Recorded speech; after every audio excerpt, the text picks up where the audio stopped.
പ്പെടുന്ന ഒരു തെരഞ്ഞെടുപ്പും അതിൽ നേടിയ ഉജ്ജ്വലമായ ഒരു വിജയവും കേരളത്തിന്റെ ജനഹിതം അങ്ങനെ സമ്മാനിക്കപ്പെടുകയും അതിന്റെ ഭരണതലത്തിലേക്ക്, ഭരണസിരാ കേന്ദ്രങ്ങളിലേക്ക് ആരാകണം എന്ന ചർച്ചയ്ക്ക് മേൽ ചർച്ചയും അതിനപ്പുറമുള്ള വാർത്താ ചർച്ചകളും അതിനേക്കാൾ അപ്പുറം PR വർക്കുകളും അതിനേക്കാൾ അപ്പുറം അങ്ങാടിയിൽ ഉയർന്നു കേൾക്കുന്ന ഒട്ടനവധി രാഷ്ട്രീയ ചർച്ചകൾക്കും നിരന്തരമായി നാം കാതുകൊടുത്തുകൊണ്ടേയിരിക്കുകയാണ്.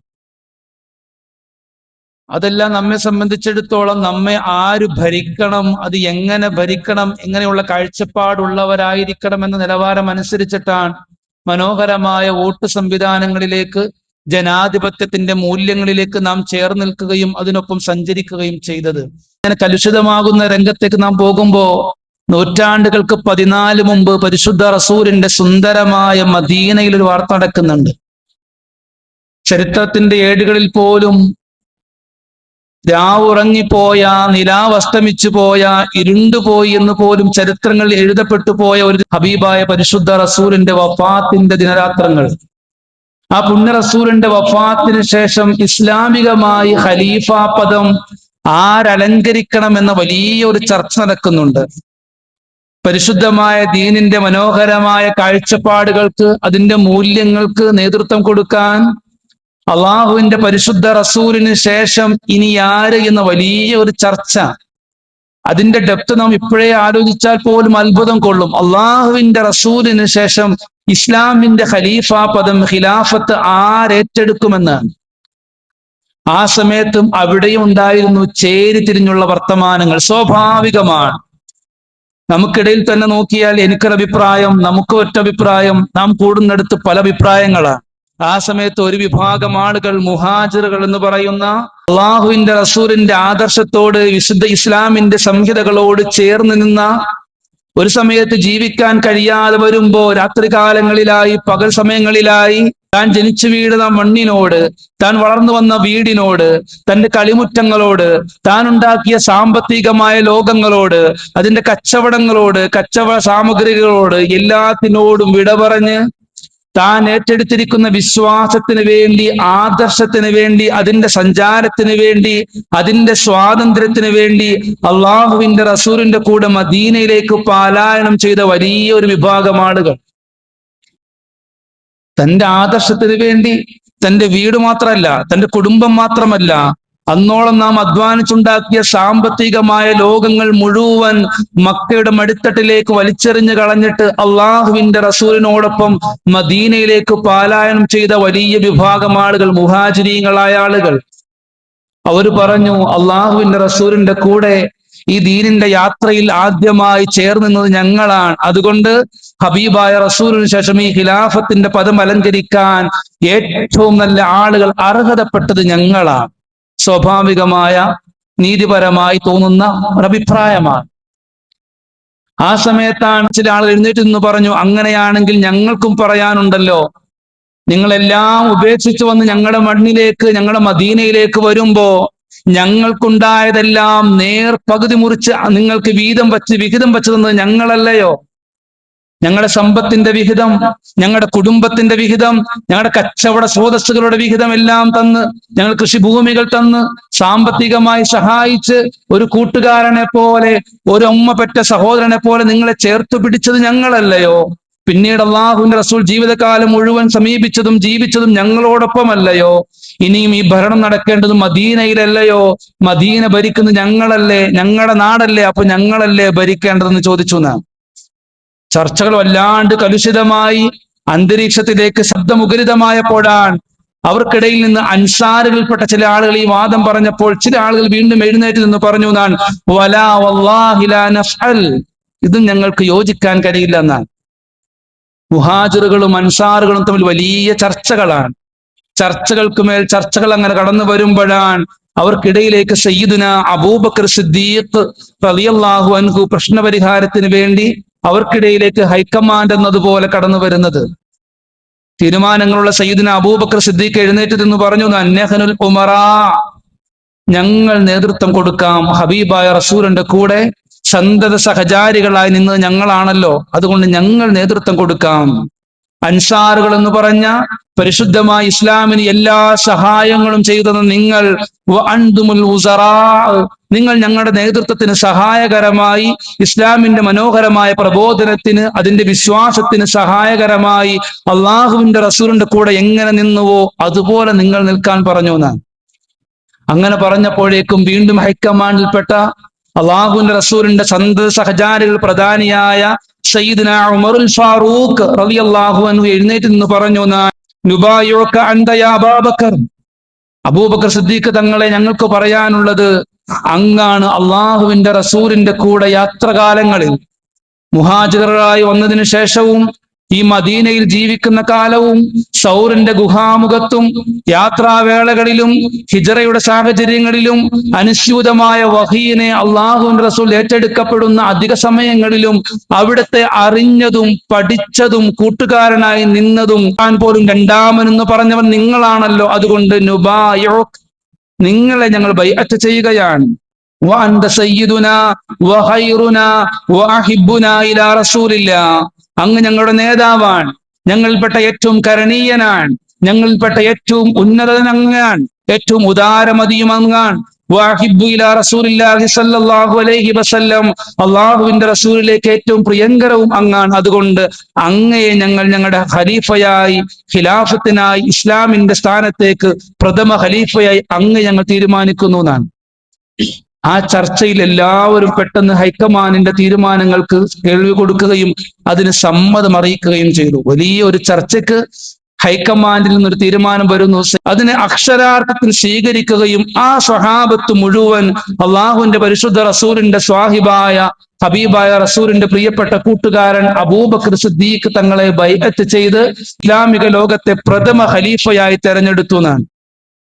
ആ ശബ്ദങ്ങളെല്ലാം അങ്ങനെ പതിയെ കെട്ടടങ്ങിയപ്പോ, ചർച്ചകൾക്കെല്ലാം പരിസമാപ്തി കുറിച്ചപ്പോ സദസ്സിന്റെ ഇടയിൽ നിന്നൊരു വല്ലാത്ത തേങ്ങക്കരിച്ചൽ കേൾക്കാമെന്നാണ്. ആ സദസ്സിന്റെ ഇടയിൽ നിന്ന് ഒരു മനുഷ്യനിരുന്ന് കരയുന്നുണ്ട്. അങ്ങനെ നോക്കുമ്പോ ഇതിന് അബൂബക്കർ സിദ്ദീഖ് തങ്ങൾ പൊട്ടിക്കരഞ്ഞുകൊണ്ട് ചോദിക്കുന്നുണ്ട്, ഈ നിമിഷം മുതൽ അങ്ങോട്ട് ഈ ഉമ്മത്തിന്റെ ഖലീഫ പദം ഞാനാണല്ലോ അലങ്കരിക്കുന്നത്.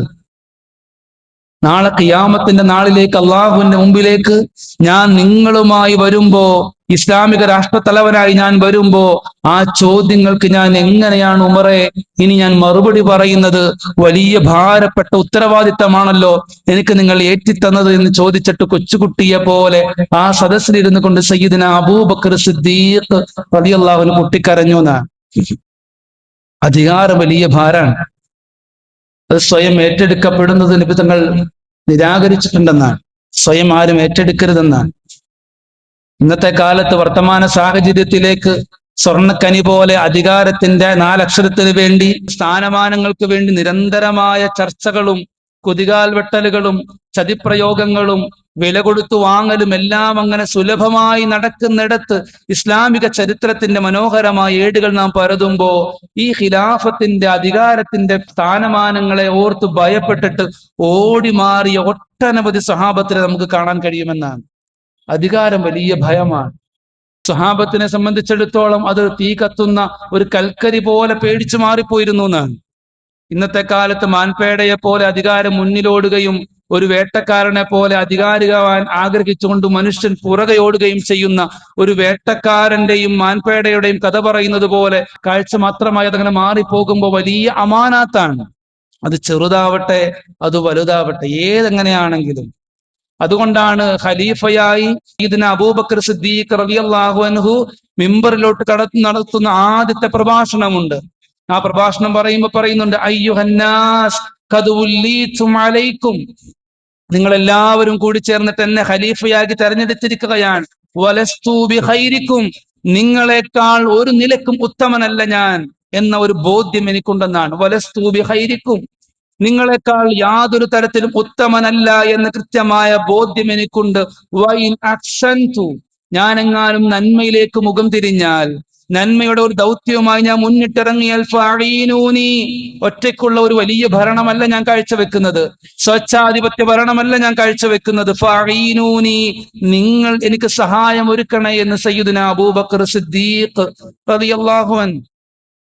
സ്വച്ഛാധിപത്യമോ രാജവാഴ്ചയോ അല്ല ഇത്, മറിച്ച് ഇൻ അസഅതു, ഞാൻ എങ്ങാനും തിന്മയിലേക്ക്, വഞ്ചനയുടെ കപടതയിലേക്ക് ഞാൻ മാറിപ്പോയാൽ, എനിക്കെങ്ങാനും വഴിമാറി സഞ്ചരിക്കുന്നു എന്ന് നിങ്ങൾക്ക് തോന്നിയാൽ ഫഖവ്വിമൂനി, നിങ്ങൾ എന്നെ തിരുത്തിയേക്കണേ എന്ന് സയ്യിദുനാ അബൂബക്കർ സിദ്ദീഖ് റളിയല്ലാഹു അൻഹു സമൂഹവും സൊസൈറ്റിയുമായിട്ട് നിരന്തരമായി ഗീവ് ആൻഡ് ടേക്ക് ആയിട്ട് നന്മയിൽ നിങ്ങൾ എന്നെ ചേർത്ത് പിടിക്കണേ.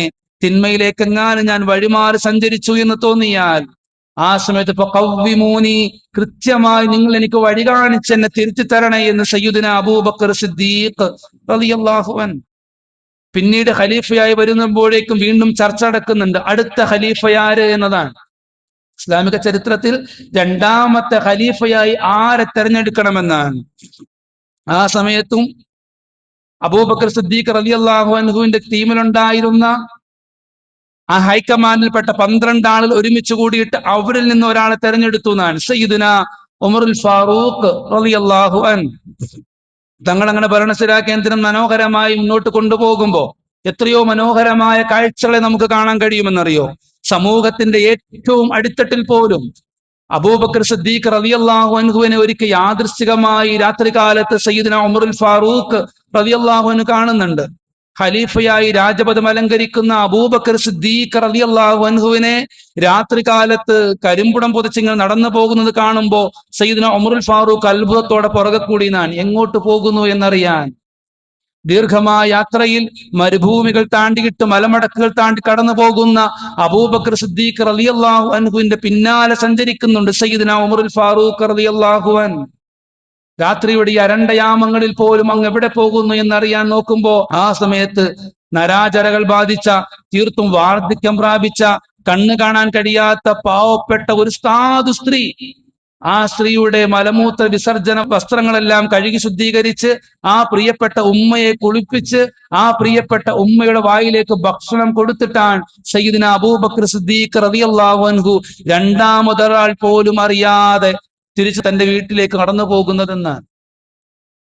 അതങ്ങനെ ആരും അറിയാതെ ഉമർ റളിയല്ലാഹു അൻഹു രഹസ്യമാക്കി വെച്ചു.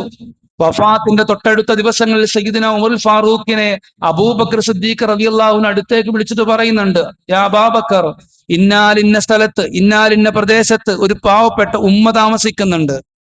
ചോർന്നൊലിക്കുന്ന ഒരു വീടിന്റെ ചുവട്ടിലായി നരാചരകൾ ബാധിച്ച, ശരീരം വല്ലാണ്ട് തളർന്നു പോയ, തീരെ അവശയായി മാറിയ ഒരു പ്രിയപ്പെട്ട ഉമ്മ ഇരിക്കുന്നുണ്ട്. ആ പ്രിയപ്പെട്ട ഉമ്മയെയും നിങ്ങൾ കാണാതെ പോകരുതേ എന്ന് സയ്യിദുനാ ഉമറുൽ ഫാറൂഖ് റളിയല്ലാഹു അൻഹുവിനെ അബൂബക്കർ സിദ്ദീഖ് തങ്ങൾ ഉണർത്തി കൊടുക്കുന്നുണ്ട്.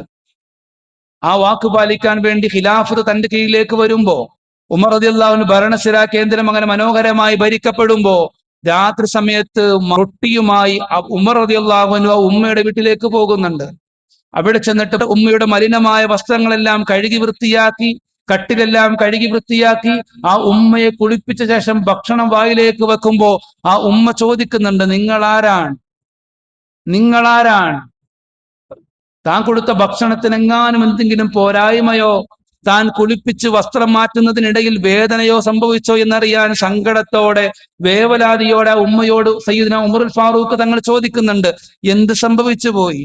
നിങ്ങൾ അബൂബക്കർ സിദ്ദീഖ് അല്ല, എങ്ങനെ മനസ്സിലായി എന്ന് ചോദിക്കുമ്പോൾ പറയുന്നുണ്ട്, അബൂബക്കർ സിദ്ദീഖിന് അറിയാം എനിക്ക് പല്ലുകളില്ല എന്നറിയാം. അതുകൊണ്ട് തന്റെ ഭക്ഷണം 4 മുറിച്ച് അത് സ്വന്തം വായിൽ വെച്ച് ചവച്ചരച്ചിട്ട് മൃദുലമാക്കിയിട്ടാണ് അബൂബക്കർ സിദ്ദീഖ് എനിക്ക് ഭക്ഷണം തന്നിരുന്നത്.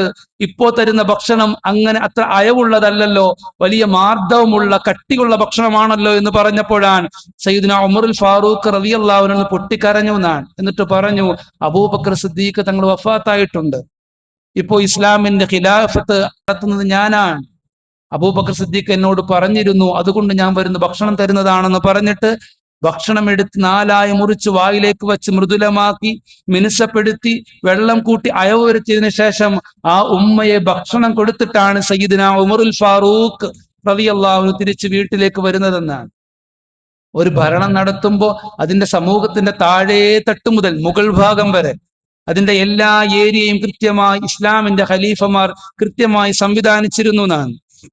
ഏത് ചരിത്രം നിങ്ങൾ നോക്കിക്കോളൂ, ഇസ്ലാമിക ഫിനാൻഷ്യൽ ബാക്ക്ഗ്രൗണ്ട് നാം പഠിച്ചു നോക്കുമ്പോൾ അവിടെ നമുക്ക് കാണാൻ കഴിയുന്നുണ്ട് കൃത്യമായ ബൈത്തുൽ മാൽ സംവിധാനങ്ങൾ, ഖജനാവിന്റെ സംവിധാനങ്ങൾ ഉണ്ടായിരുന്നു എന്നാണ്. അവിടെ കൃത്യമായി അക്കൗണ്ടബിലിറ്റി ഉണ്ടായിരുന്നു എന്നാണ്. ഒരു ഗവർണറിലേക്ക് ഒരു ഭരണമേൽപ്പിച്ചാൽ, ഒരു ദൗത്യമേൽപ്പിച്ചാൽ ഇന്ന സമയത്ത് അത് കൃത്യമായി ആ പ്രൊജക്ട് തീർത്ത് കൃത്യമായി അതിന്റെ സബ്മിറ്റ് കൃത്യമായി ഖലീഫയുടെ മുമ്പിൽ കൊണ്ടുവെക്കണമായിരുന്നു എന്നാണ്. അതിനുകൊണ്ട് തന്നെ തന്റെ കീഴിലേക്ക് 12ഓളം വരുന്ന പ്രവിശ്യകളിലേക്ക് ഗവർണർമാരെ അയക്കുമ്പോ സയ്യിദ്ന ഉമർ ഫാറൂഖ് റളിയല്ലാഹു അൻഹു ഓരോരുത്തരുടെയും സാമ്പത്തികമായ നിലകൾ, സാമ്പത്തികമായ അടിസ്ഥാനങ്ങൾ, അവരുടെ മൂലധനം, അസറ്റുകൾ കൃത്യമായി രേഖപ്പെടുത്തിയിരുന്നു എന്നാണ്. ആണല്ലോ നാം അസറ്റ് ഡിക്ലറേഷൻ എന്ന പേരിൽ ജനപ്രതിനിധികളിൽ നിന്നും അവരുടെ സാമ്പത്തികമായ കണക്കുകളെ, സാമ്പത്തികമായ നിലവാരങ്ങളെ, സാമ്പത്തികമായ സ്രോതസ്സുകളെ കൃത്യമായി നാം അടയാളപ്പെടുത്തുന്നു. അതിനെ ആദ്യമായി ചരിത്രത്തിൽ അടയാളപ്പെടുത്തിയത് സയ്യിദ്ന ഉമറുൽ ഫാറൂഖ് റളിയല്ലാഹു തആല അൻഹു. ഓരോ പ്രൊജക്ടുകൾ ഏൽപ്പിക്കുമ്പോഴും സാമ്പത്തികമായ ശുദ്ധി, അതിന്റെ പ്യൂരിറ്റി അത് അങ്ങനെ നിൽക്കാൻ വേണ്ടിയിട്ടാണ്. ഒരു ഫിനാൻഷ്യൽ ബാക്ക്ഗ്രൗണ്ട്, കൃത്യമായ ഒരു അക്കൗണ്ടബിലിറ്റി സിസ്റ്റം ലോകത്ത് ആദ്യമായി പരിചയപ്പെടുത്തിയത് സയ്യിദുന ഉമറുൽ ഫാറൂഖ് റളിയല്ലാഹു അൻഹു ആണ്. ആ സംവിധാനം കൃത്യമായി മുന്നോട്ട് കൊണ്ടുപോകാൻ വേണ്ടിയിട്ടാണ് കൃത്യമായി ഇസ്ലാമികമായ ഒരു കലണ്ടർ സംവിധാനം ലോകത്തോട്ട് കൊണ്ടുവരുന്നത്. ഹിജ്റ വർഷം നാം കണക്ക് കൂട്ടുമ്പോൾ അത് കൊണ്ടുവരാനുള്ളതിന്റെ കാരണം ഈ അക്കൗണ്ടബിലിറ്റി, തന്റെ സൈന്യത്തിന്റെ കീഴിൽ തന്റെ ഗവർണർമാർ കൃത്യമായി ഓരോ പ്രൊജക്ടുകളും കൃത്യമായ സമയങ്ങളിൽ പൂർത്തീകരിക്കാൻ വേണ്ടിയിട്ടാണ്. അങ്ങനെ ഒരു സംവിധാനം കൊണ്ടുവന്നത് സയ്യിദ്ന ഉമറുൽ ഫാറൂഖ് റളിയല്ലാഹു അൻഹു ആണ്. തന്റെ കീഴിൽപ്പെട്ട ഒരു ജൂതനായ, ഒരു ജൂവിഷായ ഒരു മനുഷ്യൻ ഒരിക്കൽ വന്ന് പരാതി പറഞ്ഞു സയ്യിദ്ന ഉമറുൽ ഫാറൂഖ് തങ്ങളോട്, തങ്ങളെ നിങ്ങൾക്കറിയുമോ, നിങ്ങളുടെ നേതാവായ മുഹമ്മദ് ഈ നാട് ഭരിക്കുന്ന സമയത്ത്, ഈ മദീനയുടെ നാട് മുഹമ്മദ് ഭരിക്കുന്ന സമയത്ത് ഞങ്ങൾക്ക് അലവൻസ് കിട്ടിയിരുന്നു, ഞങ്ങൾക്ക് സാമ്പത്തികമായ സഹായം തന്നിരുന്നു. പക്ഷെ നിങ്ങൾ ഭരിക്കുന്ന സമയത്ത് നിങ്ങളുടെ നോട്ടം ഞങ്ങൾക്ക് മേൽ വന്ന് വീഴുന്നില്ലല്ലോ എന്ന് പറഞ്ഞപ്പോഴാണ് ആദ്യമായി മദീനയിൽ താമസിക്കുന്ന ജൂവിഷായ മറ്റു മതത്തിൽപ്പെട്ട ആളുകൾക്ക്, വാർദ്ധക്യം പ്രാപിച്ചു പോയ ആളുകൾക്ക് പെൻഷൻ സംവിധാനം ലോകത്ത് ആദ്യമായി കൊണ്ടുവന്നത് സയ്യിദ്ന ഉമറുൽ ഫാറൂഖ് റളിയല്ലാഹു അൻഹു ആണ്. അതൊക്കെയാണ് ഇന്നും നാം ഫോളോ ചെയ്തുകൊണ്ടിരിക്കുന്ന ഈ പെൻഷൻ സിസ്റ്റങ്ങൾ. ലോകത്ത് ഇതിനെ ആദ്യമായി, ചരിത്രം നിങ്ങൾ പരിശോധിച്ചോളൂ, ആദ്യമായി പെൻഷൻ സിസ്റ്റം കൊണ്ടുവന്ന് നരാജരകൾ ബാധിച്ച് ശരീരം വയ്യാതായി പോകുന്ന, വാർദ്ധക്യം പ്രാപിച്ചവർക്ക് സഹായധനം കൊടുക്കാൻ ബൈത്തുൽമാലിൽ നിന്ന്, പൊതു ഖജനാവിൽ നിന്ന് സമ്പത്ത് മാറ്റിവെച്ച ആദ്യത്തെ ഭരണാധികാരി സയ്യിദ്ന ഉമറുൽ ഫാറൂഖ് റളിയല്ലാഹു അൻഹു ആണ്. അതോടൊപ്പം തന്നെ രാജകീയമായ മന്ത്രിസ്ഥാനങ്ങളടക്കം അതിലേക്കും ചോദ്യങ്ങൾ വരണമല്ലോ. അതിലേക്ക് അനീതികൾ നടക്കപ്പെടുമ്പോ, നികുതി സംവിധാനങ്ങൾ വെട്ടുവീഴ്ച നടത്തപ്പെടുമ്പോ, അതിനു നേരെ കണ്ണടക്കപ്പെടുമ്പോ കൃത്യമായി ചോദ്യം ചെയ്യാൻ വേണ്ടിയിട്ട് ജുഡീഷ്യറി സംവിധാനങ്ങളെ ഭരണ സംവിധാനങ്ങളിൽ നിന്ന് മാറ്റി നിർത്തിയിരുന്നു എന്നാണ്. ജുഡീഷ്യറി സംവിധാനങ്ങൾ ഭരണത്തിന്റെ കീഴിൽ വേണ്ട, അതിന് വേറെ ഭാഗം വേണമെന്ന് തീരുമാനിക്കുകയും നീതിമാന്മാരായ കുറെ ആളുകളെ ജോലിക്ക് വെക്കുകയും അതിലൊരാളെ ഖാദി സ്ഥാനം, ഇസ്ലാമികമായ ഫത്വ കൊടുക്കാൻ മറ്റൊരാളെ ഏൽപ്പിക്കുകയും ചെയ്തിരുന്നു എന്നാണ്. ആദ്യമായിട്ട് ജുഡീഷ്യറി സംവിധാനങ്ങൾ ഭരണത്തിൽ നിന്ന് അകറ്റി നിർത്തിയിട്ട്, അതുകൊണ്ടാണല്ലോ ഖലീഫമാർക്ക് പോലും എതിരെ ചോദ്യങ്ങൾ വന്നത്. ഖലീഫമാർക്കെതിരെ പോലും ചോദ്യങ്ങൾ വന്നിരുന്നു എന്നാണ്. ആ ചോദ്യങ്ങൾ വരാതിരിക്കാനാണ് സയ്യിദ്ന ഉമറുൽ ഫാറൂഖ് റളിയല്ലാഹു അൻഹു തന്റെ പ്രിയപ്പെട്ട മകൻ വളർത്തുന്ന ഒട്ടകത്തിന് അല്പമൊന്ന് തടിച്ചു കൊഴുത്തു എന്ന് കണ്ടപ്പോ പൊതുവായിട്ടുള്ള മേച്ചിൻപുറങ്ങളിലേക്ക് മറ്റുള്ള ഒട്ടകങ്ങളുടെ കൂടെ, മറ്റു ജീവജാലങ്ങളുടെ കൂടെ അതും അങ്ങനെ ഭക്ഷണം കഴിക്കുമ്പോ തന്റെ പ്രിയപ്പെട്ട മകന്റെ ഒട്ടകത്തിന് അല്പം തടിച്ചു വന്നു എന്ന കാരണത്താൽ, ഉമറിന്റെ മകനായതിന്റെ പേരിലാവാം ആളുകൾ ഇളവ് അനുവദിക്കുന്നത്, അതുകൊണ്ട് ആ ഒട്ടകത്തിനെ ബൈത്തുൽ മാലിലേക്ക് ചേർക്കാൻ പ്രിയപ്പെട്ട മകനോട് ഉത്തരവിറക്കി സയ്യിദ്ന ഉമറുൽ ഫാറൂഖ് റളിയല്ലാഹു അൻഹു. എന്തുകൊണ്ടാണ്? കൃത്യമായ നീതി നടപ്പാക്കാൻ വേണ്ടിയാണ്. ചരിത്രം അവിടം കൊണ്ട് അവസാനിക്കുന്നില്ലല്ലോ. രാത്രി കാലങ്ങളിലെ നൈറ്റ് പെട്രോളിംഗ് സംവിധാനങ്ങൾ കൊണ്ടുവന്നത് ആരാണ്? സയ്യിദ്ന ഉമറുൽ ഫാറൂഖ് റളിയല്ലാഹു അൻഹു ആണ്.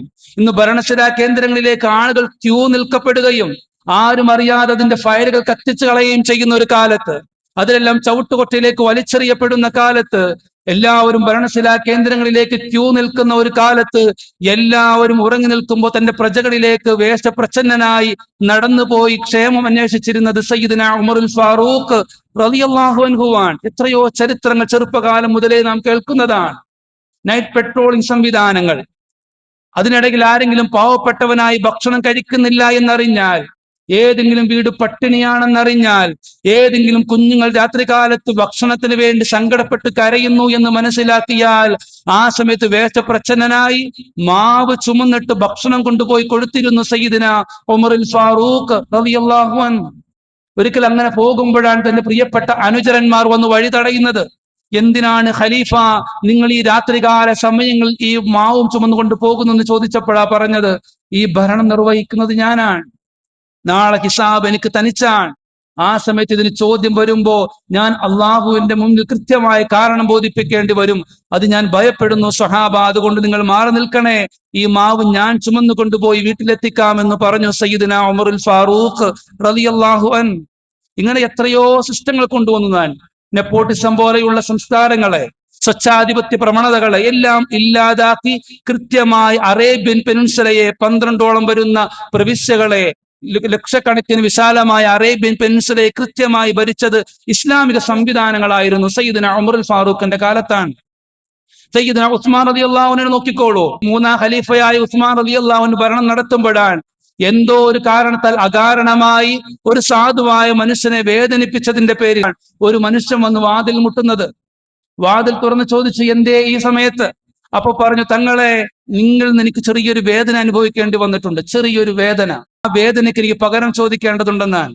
വസ്ത്രം മാറി സയ്യിദ്ന ഉസ്മാൻ റളിയല്ലാഹു അൻഹു ആ ചോദ്യകർത്താവായ ആ മനുഷ്യന്റെ തന്റെ പ്രജയുടെ മുന്നിലേക്ക് വരികയും വന്നിട്ട് മുഖമിങ്ങനെ നീട്ടിക്കൊടുത്തു എന്നാണ്. ആ മനുഷ്യൻ തന്റെ കരങ്ങൾ കൊണ്ട് ഉസ്മാൻ റളിയല്ലാഹു അൻഹുവിന്റെ കാതിൽ പിടിച്ചിട്ട് വേദനിപ്പിച്ചു എന്നാണ്. ഇസ്ലാമിന്റെ ഖലീഫയുടെ കാതിൽ പിടിച്ചിട്ട് അറേബ്യൻ പെനിൻസുലയുടെ രാജാവായി അധികാരിയായി അങ്ങനെ നിൽക്കുമ്പോ പോലും ഒരു സാധാരണക്കാരനായ ഒരു മനുഷ്യൻ വന്നിട്ട് അവന്റെ കാതിൽ പിടിച്ചു എന്നാണ്. ഇതൊക്കെ ലോക ചരിത്രം രേഖപ്പെടുത്തി വെച്ചതാണ്. മഹാനായ സയ്യിദ്ന അലി റളിയല്ലാഹു അൻഹു ചരിത്രം പഠിച്ചോളൂ. അലി റളിയല്ലാഹു അൻഹുവിന്റെ വിഷയം വരുമ്പോ, തന്റെ ഒരു പുതപ്പിന്റെ വിഷയത്തിലേക്ക് ഒരു ചർച്ച വരുമ്പോ, അഭിപ്രായ വ്യത്യാസം വരുമ്പോഴാണ് കാളിയിലേക്ക്, ജഡ്ജിയിലേക്ക് വിഷയം തള്ളപ്പെട്ടു. അവിടെ കൊണ്ടുവരുമ്പോ ആ സമയത്ത് നിങ്ങൾക്ക് വേണ്ടി സാക്ഷി നിൽക്കാൻ ആരുണ്ടെന്ന് ചോദിക്കുമ്പോ തന്റെ പ്രിയപ്പെട്ട മകനായ ഹസൻ ഇബ്നു അലി, ഹസൻ റളിയല്ലാഹു അൻഹു കൊണ്ടുവന്നു എന്നാണ്. ആ സമയത്ത് കാളി പറഞ്ഞ ഫത്വ ഇങ്ങനെയാണ്, പിതാവിന് വേണ്ടിയുള്ള മകന്റെ സാക്ഷിത്വം ഒരിക്കലും അംഗീകരിക്കാൻ കഴിയില്ല, അതുകൊണ്ട് നീതി നിങ്ങൾക്കൊപ്പമല്ല കേട്ടോ അലിയെ. ആരാണ്? നാലാമത്തെ ഖലീഫയോടാ പറയുന്നത്. നീതി നിങ്ങൾക്കൊപ്പമല്ല അലിയെ, അതുകൊണ്ട് നിങ്ങൾക്ക് അനുകൂലമായി വിധിക്കാൻ യാതൊരു നിർവാഹവുമില്ല, അതുകൊണ്ട് ആ പുതപ്പ് ആ ജൂതനായ ആ മനുഷ്യന് കൊടുത്തേക്കൂ എന്ന് കാളി ഫത്വ കൊടുത്തു എന്നാണ്. ജഡ്ജി ആർക്കെതിരെ? ഇസ്ലാമിന്റെ ഖലീഫയ്ക്കെതിരെ ഫത്വ കൊടുത്തു എന്നാണ്. ഇസ്ലാമികമായ ഭരണം അത്രമേൽ സുന്ദരമായിരുന്നു എന്നാണ്. അതുകൊണ്ടാണ് ഞാൻ വേറെ വിശദീകരിക്കുകയല്ല. നമ്മുടെ ശശി തരൂരിന്റെ മനോഹരമായ ഒരു പുസ്തകമുണ്ട്, ദ എറ ഓഫ് ഡാർക്ക്നെസ് എന്ന് പറയുന്ന പുസ്തകത്തിൽ അദ്ദേഹം പറഞ്ഞു വെക്കുന്നുണ്ട്, AD 736 ആദ്യമായി മുഗൾ ചക്രവർത്തിമാരൊക്കെ ഇന്ത്യയിലേക്ക് വരുന്ന കാലത്ത് ഒരു 18 വയസ്സുകാരൻ ഈ ഇന്ത്യ ഭരിച്ചിരുന്നു എന്നാണ്. AD 736 18 വയസ്സേ ഉള്ളൂ. ആ മനുഷ്യൻ അങ്ങനെ ഭരണം നടത്തിയിട്ട് 18-19 വയസ്സുള്ള ചാബല്യ പ്രായമുള്ള ചെറുപ്പക്കാരൻ ആ ഭരണം നടത്തി സിന്ധ് കീഴടക്കിയിട്ട് മടങ്ങി പോകുമ്പോ ആ മനുഷ്യന്റെ വാഹനത്തിന് മുമ്പിൽ പോയിരുന്ന് കരഞ്ഞു എന്നാണ്. അങ്ങ് മടങ്ങി പോകരുത് എന്ന് പറയാൻ. ഭാരതീയ സംസ്കാരത്തിന്റെ മൂല്യങ്ങൾ പേറുന്ന ഒരു ജനത 18 വയസ്സുകാരന്റെ മുമ്പിൽ പോയിരുന്ന് കരഞ്ഞു എന്നാണ്. ഇത് ആര് പറഞ്ഞു? നമ്മൾ പറഞ്ഞതല്ലല്ലോ. ശശി തരൂരിന്റെ ദ എറ ഓഫ് ദ ഡാർക്ക്നെസ് എന്ന് പറയുന്ന പുസ്തകത്തിൽ മനോഹരമായി എഴുതപ്പെട്ട സംഭവമാണ്. അദ്ദേഹത്തിന് വേണ്ടി മനോഹരമായ പ്രതിമകൾ സ്ഥാപിച്ചു. അതൊരു ഇന്ത്യൻ സംസ്കാരത്തിൽപ്പെട്ടതാണ്, പ്രതിമകൾ സ്ഥാപിക്കുക. അദ്ദേഹത്തോടുള്ള സ്നേഹമായിരുന്നു എന്ന്. അത്രമേൽ സമൂഹവുമായി ഇഴകി ജീവിച്ചിരുന്നു ഇസ്ലാമികമായ ഭരണകർത്താക്കന്മാർ. അത് അറേബ്യൻ രാജ്യങ്ങളിലാണെങ്കിലും ഭാരതീയമായ സംസ്കാരങ്ങൾ അള്ളാഹു കൂടുതലായി പഠിക്കാനും മനസ്സിലാക്കുവാനുമുള്ള തൗഫീഖ് പ്രദാനം ചെയ്ത് അനുഗ്രഹിക്കുമാറാകട്ടെ.